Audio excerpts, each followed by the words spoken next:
नमस्कार दोस्तों। Question is state the provisions relating to arrest and detention in process of recovery of arrears of land revenue. Also state the exemption from arrest and detention if any. तो दोस्तों, आपको पता है कि arrest and detention कब किस की जो प्रोसेस है वो कब आपका लागू होती है। तो उसको लागू करने से पहले आपको जो process of recovery of rent of जो लैंड रेवेन्यू आप जो है ले रहे हैं, उससे पहले आपको एक दो चीज़ें करनी मैंडेटरी होती हैं। यानी कि जो तहसीलदार होते हैं, तहसीलदार साहब आपका रिट ऑफ डिमांड भेजते हैं पहले। अगर आपका लैंड रेवेन्यू आपने पे नहीं किया है तो आपको रिट ऑफ डिमांड भेजी जाती है। रिट ऑफ डिमांड में कुछ पीरियड मेंशन होता है कि आपको इतने पीरियड में जाकर आपको रेवेन्यू पे करना है, और आप उस पीरियड में जाके रेवेन्यू पे नहीं करते हो तब आपके खिलाफ प्रोसेस यूज़ होती है। उस प्रोसेस में आपका कई प्रोसेसेस होती हैं। अरेस्ट एंड डिटेंशन की हो गई, सील एग्जीक्यूशन की हो गई, ठीक, अटैचमेंट की हो गई। तो आप जो है उसमें ये देखा जाएगा कि अब जो है ये क्वेश्चन आपसे जो पूछा गया है वो अरेस्ट एंड डिटेंशन से रिलेटेड पूछा गया है, ठीक है। और किन किन व्यक्तियों को एग्जेम्प्ट किया गया है अरेस्ट एंड डिटेंशन से, वो हमको आपको स्टेट करना है इस चीज़ में। तो ये आपका बेसिक आपको समझ में आ गया। उसके बाद हम देखते हैं क्या प्रोसेस है। तो आपका 171 प्रोवाइड कराता है, अगर कोई person arrears of land revenue पे नहीं करता है, ठीक है, तो उसको अरेस्ट किया जा सकता है और उसको कस्टडी में आपका डिटेन किया जा सकता है, ठीक है। और किस में किया जा सकता है? तहसील के लॉकअप में, ठीक है। अगर कहीं मान लो तहसील पे वो लॉकअप है नहीं, तो उस प्लेस पे जहाँ की आपका प्रेस्क्राइब किया गया है, ठीक है। आपका पीरियड ऑफ डिटेंशन क्या होगा? तो arrest and detention can be made for a period. तो किस पीरियड के लिए बनाया जा सकता है?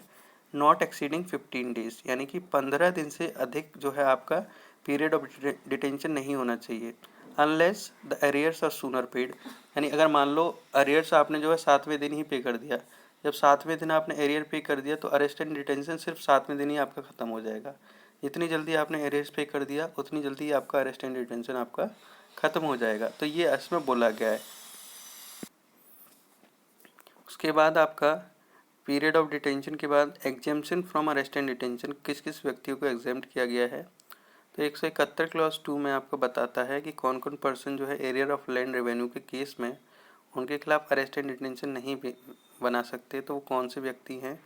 या तो वो आपका महिलाएं हैं, या आपका जो है माइनर है, अवयस्क है, जिसकी जो 18 वर्ष से कम एज का है, या जो है आपका सीनियर सिटीजन, आपके जो है वरिष्ठ नागरिक हैं जिनकी एज 65 साल है या उससे अधिक है, या कोई भी पर्सन जो कि आपका 95 क्लॉज 1A में आपका रेफ़र किए गए हैं वो व्यक्ति हैं, तो उनको आप अरेस्ट नहीं कर सकते। उसके बाद कोई भी व्यक्ति जो आपका आर्म फोर्सेस का मेंबर है, यानी कि सशस्त्र बल का मेंबर, तो आपका सशस्त्र बल का मेंबर अगर कोई व्यक्ति है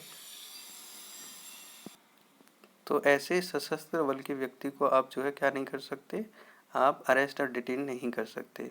और कोई भी व्यक्ति सीपीसी के प्रोविज़न 133, 135, 135A, जिसमें कि आपके पॉलिटिकल आपके एमएलए एमएलसीज वगैरह आते हैं, विमेन आती हैं, या जो भी लेजिस्लेटिव मेंबर्स होते हैं वो एग्जेम्प्ट किए गए हैं, तो वो उनको भी इस कोड के तहत एग्जेम्पशन उनको जो है दिया गया है।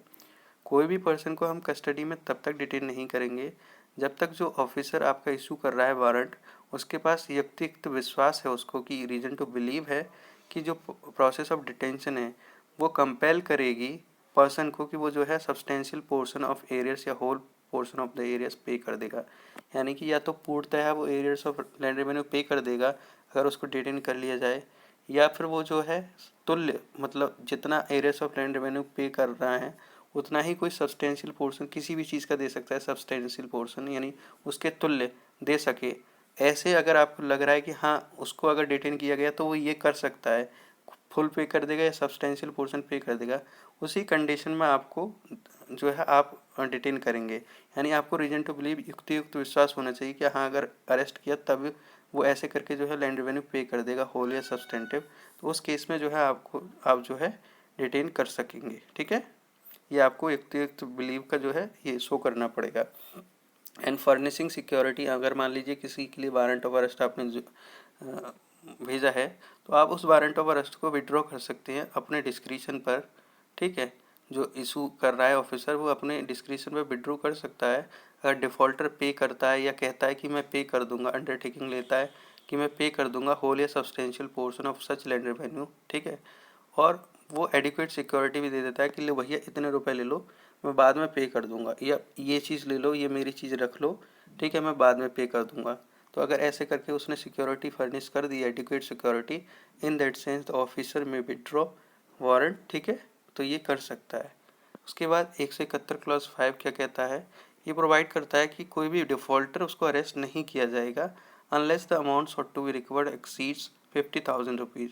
जब तक कि अमाउंट जो है आपकी जिसके लिए आपने रिकवर करने की जो अमाउंट है वो 50,000 से अगर ज़्यादा है तभी आप जो है अरेस्ट किए जाएंगे, अन्यथा आपका अरेस्ट नहीं होगा, ये इसमें बोला गया है। उसके बाद है discuss the provisions relating to attachment and sale of movable property. ये सिमिलर प्रोविज़न है आपके सेक्शन 60 सीपीसी से रिलेटेड सिमिलर प्रोविज़न है, बिल्कुल सेम वैसा ही है। तो इसमें बोला गया है, देखिए सीपीसी में आपका एग्रीकल्चर प्रोड्यूस को इंक्लूड नहीं किया जाता था, इधर जो है सब डिविजनल ऑफिसर अटैच कर सकता है, सेल कर सकता है चल संपत्ति को, यानी कि मूवेबल प्रॉपर्टी को डिफॉल्टर की, इंक्लूडिंग एग्रीकल्चर प्रोड्यूस। तो उसमें आपका एग्रीकल्चर प्रोड्यूस भी इंक्लूड किया गया है, ठीक है, यानी कि जो आपका कृषि उपज है उसको भी आपको जो है आप उसमें अटैच कर सकते हो उस चीज़ को भी, ठीक है। तो exemption from attachment and sale, कौन कौन सी चीज़ अटैचमेंट एंड सेल से जो है आपका एग्जेम्प्ट की गई हैं। तो सबसे पहले नेसेसरी वेयरिंग अपरल, यानी कि जो आप पहनते हैं चीज़ें, ठीक है, जो आप वस्त्र आभूषण पहनते हो वो चीज़ें आपकी नहीं, जो आवश्यक हैं उनको नहीं आपका लिया जाएगा। कुकिंग वेसल्स, बर्तन जो जिनमें आप खाना बनाते हो वो नहीं आपके अटैच किए जाएंगे, सील किए जाएंगे। बेड्स एंड बेडिंग्स, यानी कि जो आप बिस्तर बिछाते हो, ठीक है, वो आपके नहीं अटैच किए जाएंगे। उनकी बीवी या बच्चे के पर्सनल ऑर्नामेंट्स होते हैं वो आपका अटैच नहीं किए जाएंगे, ठीक है। जो रिलीजियस यूसेस के हिसाब से ज़रूरी है, जैसे मान लीजिए मंगलसूत्र हो गया, वो पहनना मैंडेटरी होता है, तो आप मंगलसूत्र नहीं लेके जाएंगे उनकी वाइफ से, ठीक है, अटैचमेंट सेल में। And can not be parted with by any women, और जो है किसी भी वीमेन के द्वारा ये जो है अलग नहीं किए जा सकते उनसे, ठीक है। जैसे मंगलसूत्र को अलग करना गलत बात होती है, ठीक है, तो आप ऐसे वेयरिंग जो आपकी ऑर्नामेंट्स होते हैं, पर्सनल ऑर्नामेंट, उनको आप अलग नहीं करा सकते, ठीक है। उसके बाद टूल्स ऑफ विलेज आर्टिसन, ठीक है, जैसे हल हो गया, जो किसानों के पास हल होता है उनका, वो टूल्स ऑफ विलेज आर्टिसन होता है। छेनी हो गई, कुल्हाड़ी हो गई, ठीक है, या हंसिया हो गया, तो ये टूल्स ऑफ विलेज आर्टिसंस होते हैं जो अपने कृषि में यूज़ करते हैं। भैया हंसिया से जाके वो खेत, खुरपी हो गई या फावड़ा हो गया, तो ये टूल्स होते हैं विलेज आर्टिसंस के, किसानों के। तो ऐसी चीज़ों को आप अटैच सेल नहीं कर सकते। And the if the defaulter is an agriculturist, अगर जो है डिफ़ॉल्टर आपका जो है श्रमिक वो किसान है, एग्रीकल्चरिस्ट मतलब होता है कृषक है, ठीक है। And his implements of husbandry, ठीक है, except and implement driven by mechanical power, ठीक है। अगर मान लो उसके जो भी इम्प्लीमेंट है हस्बेंड्री से रिलेटेड, यानी कि पशुपालन से रिलेटेड, मान लीजिए पशुपालन से रिलेटेड मान लो कोई इम्प्लीमेंट है, जैसे आप एक तरह से मान लो, दो तरीके से इसको समझा रहा हूँ मैं। सिंपली आप ये समझ लीजिए, एक होती है जो हाथों से चलाते हैं आप मशीन, जिससे आप भूसा काटते हो, जो भी चरी होती है उसको काटते हो। हमारे गांव में देखो हाथों से चलाने वाली हैं, वही मशीन आपका इंजन से भी चलती हैं। तो जो इंजन से चलती हैं वो मैकेनिकल प्रोसेस के थ्रू चल रही हैं, बट जो है आपका जब हाथ से चलाते हो ये फिजिकल प्रोसेस के थ्रू चलती हैं। तो जो फिजिकल प्रोसेस के थ्रू चल रही हैं वो इम्प्लीमेंट आपके एग्जेम्प्टेड हैं, बल्कि जो मैकेनिकल प्रोसेस के थ्रू चल रही हैं, तो जो मैकेनिकल प्रोसेस है वो एग्जेम्प्टेड नहीं है, इसलिए इसको ब्रैकेट में लिखा है except and implement driven by mechanical process, ठीक है, या power. And such cattle and seed, ठीक है, और ऐसे कैटल, ऐसे जो पशु होते हैं, या ऐसे सीड यानी कि जो बीज होते हैं आपके, as may in the opinion of attaching power be necessary to enable him to earn his livelihood as such, ठीक है। कोई भी पशु, जैसे मान लीजिए गाय भैंस हो गई, वो आपका जो है आप उसका दूध पीते हो, आप खाने में उसको यूज़ लाते हो, ठीक है, आपके लिए वो लिवलीहुड का मैटर है। या कोई भी बीज है आपका, सीड है आपका, आप जो है उससे खेती करोगे आगे जाके, ठीक है। मान लो आपके पास 10 किलो गेहूँ है, वो बीज के लिए आपने रख रखा है, तो ऐसी चीज़ों को आप अटैच नहीं करोगे। अगर ऑफिसर समझता है कि यार उनकी राय ऐसी है कि ये उनके जीवन यापन के लिए भैया कठिनाई दे सकती है, तो उस केस में वो नहीं करेंगे, ठीक है। उसके बाद है आपका article set apart exclusively for the use of religious purposes. कोई भी आर्टिकल्स आपके, कोई भी आपके जो आर्टिकल हैं उनको अलग रखा गया है रिलीजियस पर्पज़ की यूज़ के लिए, तो उस सेंस में वो आर्टिकल सेल नॉट भी आपका क्या होगा, अटैच्ड। ठीक, उसके बाद है कि where any movable property is attached by actual seizure and a defaulter furnishes security to the satisfaction of the attaching officer, the property so attached shall be left in the custody of the defaulter। जहाँ कोई भी movable property यानी कोई भी चल संपत्ति आपकी जो है एक्चुअल सीजर से आपने जो है अटैच की है, या डिफ़ॉल्टर जो है आपका फर्निश करता है security to the satisfaction of the attaching officer, जो आपके अटैचिंग ऑफिसर हैं उनकी संतुष्टि के लिए आप जो है सिक्योरिटी भी जमा कर देते हो, the property so attached shall be left in the custody of defaulter. तो सिक्योरिटी जब आपने जमा ही कर दिया तो कह दिया जाएगा कि भैया आप ही होल्ड करो प्रॉपर्टी को, आप ही रखो, आप ही की कस्टडी में प्रॉपर्टी रहेगी। ठीक है, in case the defaulter is not available at the time of attachment, अगर अटैचमेंट के टाइम जो है डिफ़ॉल्टर साहब अवेलेबल नहीं है, तब इफ़ ही इज़ अवेलेबल और if he is available but fails to furnish security, अगर वो अवेलेबल भी है और सिक्योरिटी फर्निश नहीं कर पाता है, ठीक है, अटैचिंग ऑफिसर की संतुष्टि के लिए, तो उस केस में जो अटैच्ड प्रॉपर्टी है वो उसकी कस्टडी में छोड़ दी जाएगी, जो कि एक जिम्मेदार नागरिक है या जिम्मेदार पर्सन है जो अंडरटेक कर रहा है कि मैं अपनी कस्टडी में रख लूँगा, आप टेंशन मत लीजिए। ठीक है, तो उसकी कस्टडी में दे दी जाएगी, जो कोई जिम्मेदार नागरिक है, जिम्मेदार व्यक्ति है, उसकी कस्टडी में रख दी जाएगी। अगर मान लो व्यक्ति है भी अवेलेबल और वो फर्निश नहीं कर पा रहा है, जो डिफ़ॉल्टर है वो फर्निश नहीं कर पा रहा है आपका सिक्योरिटी, या फिर आपका पहली बात तो अवेलेबल नहीं है और दूसरी बात अवेलेबल है तब सिक्योरिटी फर्निश नहीं कर पा रहा है, तो दोनों सेंस में आपका किसको दी जाएगी, जिम्मेदार नागरिक को दे दी जाएगी। सेक्शन 173 प्रोवाइड कराता है कि आपका बैंक अकाउंट और लॉकर ऑफ द डिफ़ॉल्टर शिल ऑल्सो बी अटैच। ठीक है, तो ये इसके बारे में 173 प्रोवाइड कराता है। तो यहाँ आपका जो है ये क्वेश्चन का आंसर खत्म होता है। नेक्स्ट क्वेश्चन आपका देखते हैं। Discuss the provisions relating to attachment of holding and other immovable property. What are the provisions relating to objection of such attachment? ठीक है, तो इसमें आपके 3 प्रोविजंस हैं, वो देख लेते हैं, 3-4 प्रोविजन जो भी हैं तो वो देख लेते हैं। आपका 174 जो है आपका अटैचमेंट ऑफ होल्डिंग के बारे में बताता है। 177 ये बताता है कि आप अटैचमेंट और सेल ऑफ इमूवेबल प्रॉपर्टी कर सकते हो। तो आपका अटैचमेंट ऑफ होल्डिंग कैसे होती है वो देखते हैं पहले।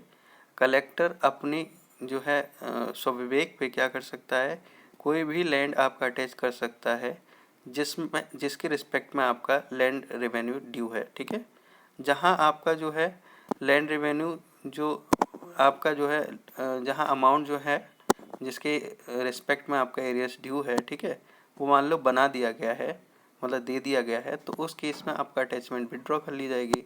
अगर आपने जो अमाउंट आपका ड्यू है आपने पे कर दिया है तो आपका क्यों अटैच रखेंगे, इसलिए आपका जो है वो उस अटैचमेंट को विड्रॉ कर लिया जाएगा। ये फर्दर ये प्रोवाइड कराता है कि अगर अमाउंट आपका 30 दिन के अंतर्गत आपका पे नहीं किया गया है उस अटैचमेंट की डेट से, तो कलेक्टर जो है 175 176 के अकॉर्डेंस में उस होल्डिंग को आपका लीज पे दे सकता है या सेल कर सकता है उस होल्डिंग की। फिर से समझ लीजिए इस चीज़ को। अटैचमेंट ऑफ होल्डिंग आपका 174 में प्रोवाइडेड है और attachment and sale of other immovable property आपका 177 में आपको प्रोवाइडेड है। तो 174 पहले देखते हैं कि अटैचमेंट ऑफ होल्डिंग कैसे होता है। अटैचमेंट ऑफ होल्डिंग उस ज़मीन पे होता है जिस ज़मीन पे आपका जो है लैंड रेवेन्यू आपका पेड नहीं है आपका, यानी कि लैंड रेवेन्यू आपका ड्यू है। ठीक है, अगर आपने अटैचमेंट के रिस्पेक्ट में जो अमाउंट ड्यू है वो पे कर दिया तो आपका अटैचमेंट विड्रॉ हो जाएगा। अगर 30 दिन के अंतर्गत जब से आपका अटैचमेंट बनी है और आपने पेमेंट नहीं किया है तो आपकी वो जो लैंड है उसको जो भैया क्या कर दिया जाएगा, आपको कलेक्टर जो है 175 और 176 के अकॉर्डिंग जाएगा और उस होल्डिंग को लीज पे डाल देगा या आपका सेल कर देगा। ठीक है, अब 177 देखते हैं क्या है। 177 ये बताता है कि आप जो है जिस रिस्पेक्ट में आपका ड्यू है उससे अलग कोई अदर इमूवेबल प्रॉपर्टी है तो आप दूसरी अदर इमूवेबल प्रॉपर्टी को कैसे अटैच और सेल कर सकते हो, ये 177 बताता है। ठीक, तो इसमें अदर इमूवेबल प्रॉपर्टी का मतलब यही है, यानी कि जो जिस लैंड पे आपका एरियस ड्यू है वो ना होकर दूसरी कोई इमूवेबल प्रॉपर्टी है उसको आप कैसे अटैच करते हो।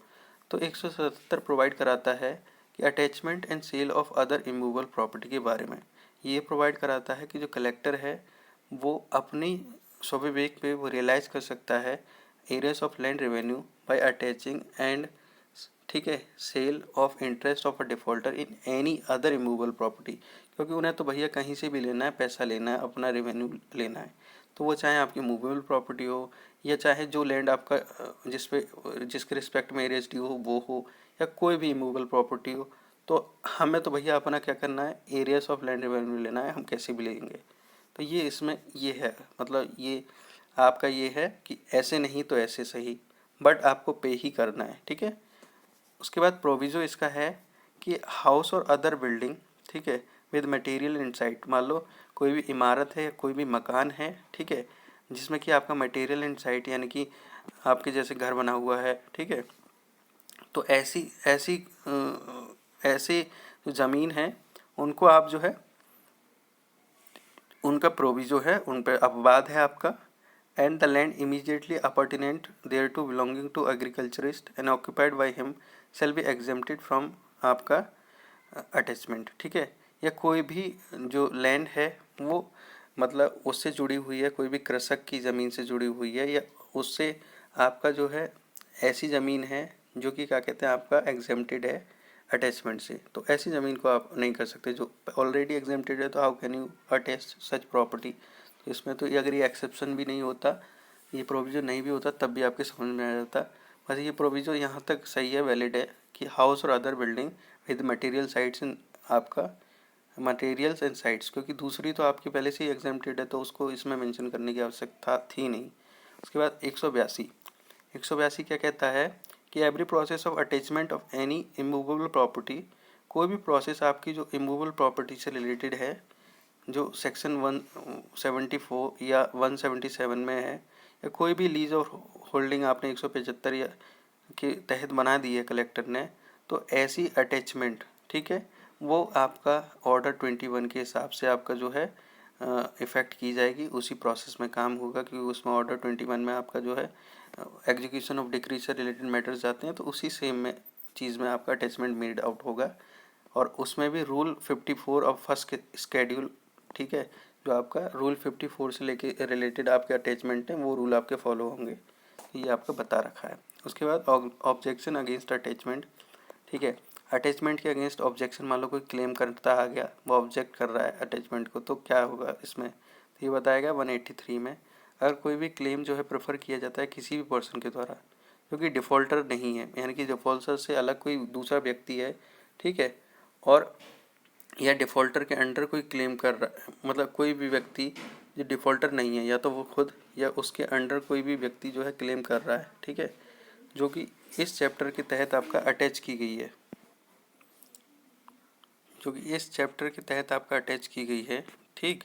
तो कलेक्टर चाहे तो इंक्वायरी होल्ड करेगा, मे आफ्टर इंक्वायरी, मतलब आफ्टर एन इंक्वायरी, इंक्वायरी में चाहत नहीं है, इंक्वायरी तो आपको करनी है, बट जो इंक्वायरी के बाद होना है वो आप क्या कर सकते हो, आफ्टर इंक्वायरी मे हेल्ड आफ्टर क्या कर सकता है, एक रीजनेबल नोटिस भेजेगा, या तो वो एडमिट कर सकता है या रिजेक्ट कर सकता है ऐसे क्लेम को। तो ये मे जो वर्ड है वो एडमिट और रिजेक्शन ऑफ क्लेम के रिस्पेक्ट में है, ना कि इंक्वायरी के रिस्पेक्ट में। इंक्वायरी तो आपको बनानी ही पड़ेगी कि वाकई में जो क्लेम है वो सच्चा है या झूठा है, ये तो आपको चेक करना पड़ेगा। बट उसके बाद जो आप डिसीजन लेते हो that shall be in your discretion, इधर यू एडमिट द क्लेम और यू रिजेक्ट द क्लेम, ठीक है। And no such claim shall be entertain, वो उनकी इच्छा है कि वो ऐसे क्लेम को एंटरटेन करें या ना करें, ठीक है। इसके बाद where before the claim is preferred the property attach has already been sold, तो कब आपका नहीं होगा एंटरटेन क्लेम, जब जब आपका जो प्रॉपर्टी जिस पे क्लेम प्रेफर किया गया है वो ऑलरेडी सोल्ड हो गई है, तो भैया आपका क्लेम क्यों एंटरटेन किया जाएगा।